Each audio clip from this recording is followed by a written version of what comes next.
региональном бюджете Коми запланировано порядка 8 миллиардов рублей на возмещение выпадающих доходов ресурсоснабжающим организациям, благодаря чему для жителей Коми установлены льготные тарифы на некоторые коммунальные услуги.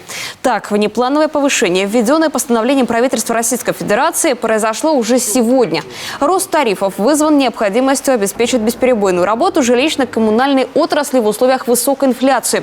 В частности, индексация поможет своевременно обновить теплотрассы, водопроводы и другие объекты, а потребителям получать качественные услуги.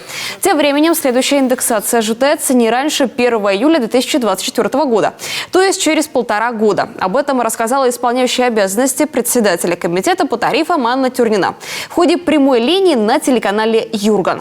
Индекс роста платы установлен от 9 до 11,4%. То есть в зависимости от уровня благоустройства многоквартирного дома будет в этом диапазоне рост тарифов на тепловую энергию. Если мы говорим о тепловой энергии, а на услуги водоснабжения, водоотведения это будет у нас 9%, а на электроснабжение 8,9%.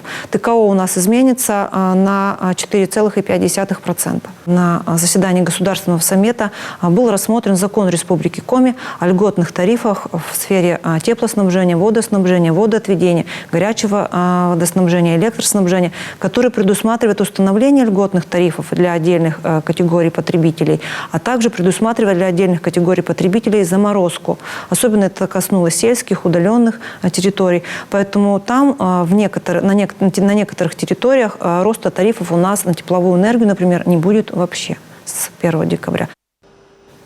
Прилуцкий, Кагородский, Краткеровский, Сысольский, Троицко-Печорский, Усть-Куломский и Усть-Цилимский районы попадают под полную заморозку тарифов на теплоэнергию для населения, так как цена на эту услугу там уже достаточно высокая. Во многих муниципалитетах тарифы не меняются с 2019 года, а возрастающие расходы ресурсникам компенсирует бюджет региона. В зависимости от сложившегося уровня цен на коммунальные услуги в муниципалитетах уровень повышения тарифов разный.